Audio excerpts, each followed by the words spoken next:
Yeah. Yeah, I heard about that. And like I, like I said, them guys are selling the fight good, and I believe in selling fights. And we got to get the fans what they want. And sometimes brute honesty can be giving the fans what they want, and that's what I bring. I don't talk shit. I talk truth. And the truth is, Tyson Fury was out of pocket. He was wrong for lying on me and saying I couldn't go 3 rounds with him. My reply to that was, let's make a bet. One of my chicks with his ugly ass wife. I meant that. The morale that I had behind saying that, I mean that. Because, you're not going to say what you want about me. Tyson Fury doesn't dictate to me or my family. He doesn't bully me or no one in my family. He's not going to say what he wants, what he want to do, who he want to fight, and talk shit about me and talk. No, I'm a man of dignity. You're not going to lie on me or about me. You do that, fuck you, fuck your family, fuck everybody that's riding with you. And I heard one guy twittered me and said, he wrote a tweet to me and said, trouble's going to come now. Well, as far as trouble, I'm from North Philly, and they don't get no more trouble than that. So I'm with all that, though. So let's ride. So there could be altercations between yourself and Tyson. Who gives a fuck? We warriors. I'm a warrior. If he want an altercation, then that's what it's going to be. You know what I mean? I'm a man of dignity. I mean what I say what I mean. He lied on me. You know what I'm saying? It is what it is. I don't, what, altercation's altercation. I'm not tripping off of that shit. Tyson don't put no fear in my heart. He's not God. I don't, deify him. Fuck him. Wow. Fair enough. Fair enough. Yeah. Now, I've spoken to a lot of fans, and the recurring thing, despite us doing now 2 interviews, the reoccurring thing is Malik Scott. He's 35-0 or 34-0. He's unbeaten. Who's he fought? Who's he beaten? We've never heard this Malik Scott. For God's sake, tell the fans, Malik, talk to them. I mean, I keep hearing the same thing over and over and over and over again. Oh, well, he's 35. Well, he's had a paddock record. Who's he fought? Who's he beaten? Oh, well, he can't be much. And then you hear the talk of now Tyson, who a lot of people respect in the UK in terms of his opinion. He's now doing some analyst work. He said, oh, well, Derek is always going to walk straight through Malik Scott. So, I mean, you can't really take Tyson's word for too much. The kid is a good fighter, but you can't take his word for too much because, I mean, he was laying on his back like a bitch in Madison Square Garden when Cunningham hit him with the overhand right. And he never, before the fight, if you listen to his word, that wasn't going to happen. You know what I'm saying? So you can't really listen. His word don't mean shit to me. It may mean something to the fans, but it don't mean shit to me. You know what I'm saying? July 20th is my night. I'm going to kick down the door. I'm going to look good doing it. After I do that, I'm going to turn Derek Chisora and Tyson Fury fans into my fans the same way I did Glasgow with a C- performance. His fans became my fans. Shout out to Andre, one of my favorite Twitter. Andre, hold on. Andre 86 _ I think it's 29. That's my Twitter brother. 8626. 8626. 86 _ 26. Shout out to Andre. He's my Twitter brother. He always in my ass. He let me know how talented I am, but at the same time tell me Klitschko's gonna knock me out.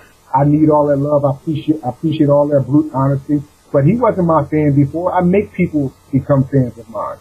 You know what I'm saying? I plan on doing that July 20th. And, cigars on deck because I'm gonna look good kicking his door down. What about the fact that people say, now Derek Chisell's gonna walk straight through you? Is Derek Chisel strong enough to walk straight through you? Okay, listen to what I'm saying. Well, who has Derek Chisora ever walked straight through? Derek Chisora in his second or first fight, he fought somebody with a record of 30 wins with 95 losses. I never even knew a fucking guy exist in boxing with 95 losses. I've never put nobody with that type of record, ever. I've never put in a commission that they will allow me to fight somebody with 95 losses, ever.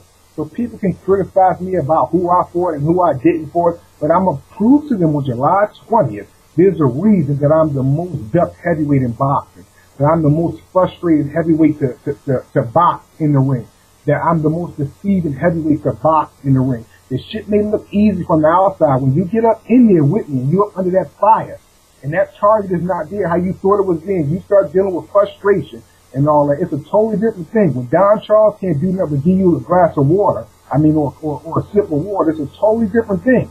Me and Chisora is going to have a great fight. He's going to bring the best out of me. He's tough. He's rugged. He's one of the most moralic heavyweights in the boxing game, and I believe it's a great fight. It's going to be a good night of boxing. But like I said, I'm planning on staying undefeated. I plan on kicking his door down, and I plan on looking good doing it.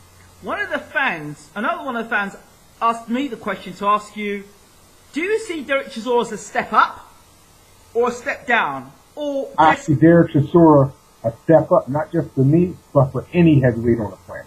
He has become almost like the gatekeeper, because all the guys that consider themselves elite has fought him and went on to bigger and better things. And that's what I plan on doing. This is a serious fight. I'm not taking Chisora lightly by a bit. This kid is dangerous, and he's coming to hurt me, and he's coming for my ass, man. But to do that, you got to bring your ass. And I plan on bringing mine, and we know he's going to come with all that brute strength like a bull, and that's going to give me every opportunity to do what I want to do. And I believe I'm going to look good doing it. Another point has been that Malik Scott doesn't punch hard enough. Now, I spoke to James Ali Bashir about this, the assistant trainer to Vladimir Klitschko, and he said the reason, and I agreed with him on this point, the reason why you don't get knockouts is because you're not throwing combat. When you hurt a man, you back off rather than go for the kill. Is that the reason why you've not got as many knockouts for a guy who's 6'5" and 200 and something plus pound? It could be some truth to that. You know, Bashir is my big bro. I always listen to what he said. He taught me a lot, so you know, I don't want to go against his word because he was one of my teachers coming up and still is. I still listen to any advice he can give me. So it's probably some truth to that. He actually backs you to stop Derek Chisora and give him a complete beating. That's what Bashir has said. Absolutely. And Bosch called it how he sees it. And he also has said this is the fight that I need too. So as far as why the knockouts come and why they don't come, the only thing I could do is continue to sharpen my craft, continue to smoothen out my jagged edges. And like I said, July 20th, people's going to see the total package. And I'm going to look good, man. It's going to be a great night of boxing, man. I can't wait to get over here and touch my fans, let them see me. And I'm looking forward to seeing it this year. When are you coming to the UK? Fans want to know when you're going to be in the UK. Have you found out yet? No, I haven't found out yet. My promoter doesn't even know yet. We haven't found out. You're going to be the first one you're actually going to know before Ellie Setback finds out. Like, I'm calling you personally from Goosen's office. Like, as soon as I find out, I'm calling you before I leave the office, bro. My word to you. I appreciate that. I do appreciate that. But I'll be there 10 days before the fight. 10 to 12 days before the fight. Yeah, I said this before, and I'll say it again. This fight between yourself and Derek, it's like one of those fights I love to see, but the fact is, both of you guys have got a lot of love for. So it's horrible. It's a horrible matchup. It's not horrible. It's a great fight, but horrible because I know the pair of you, right? But I think it's been a great fight. Yeah, it's gonna be a great fight, man. And you know, Chisora, he has the fighter respect for me, and I have the fighter respect for him. He believes he's going to win. I believe I'm coming to win. He's labeled me as the Rolls Royce of the heavyweight division. Saladin to that. I labeled him the Clubber Lang of the heavyweight division. Saladin to that too, because he's rough. He's still hungry. He's coming. And he's not playing no games, man. This guy's coming to hurt me. And I'm going to be prepared. And, like I said, I'm smoothing out my jagged edges every day in the gym, man. And I believe, July 20th, I'm going to own London. I'm owning it. Well, coming to London, do you have any fears that if the fight goes to points, that you could get a hometown decision? Anything is possible. I'm not really concerned with that. The fans are my judges. Whatever they say, they have been actually in control of my career, my whole career, as far as the negative criticism, as far as the positive feedback that I get. So I'm not concerned. They could put Letterman back in it as a judge. They could put Harold Jenkins in as a judge. It doesn't matter to me. I'm going in there to perform at the most highest level. I'm going in there to make my babies proud of me. I'm going in there to make my father, my mother proud of me. And I'm going in there to stay undefeated. And I believe I'm going to do that. You know, I believe it's going to be a great night. I believe people are going to fall in love with me all over again. And I believe Glasgow's performance was the appetizer for this fight right here. What did you learn from the Glasgow fight? What did you learn from that?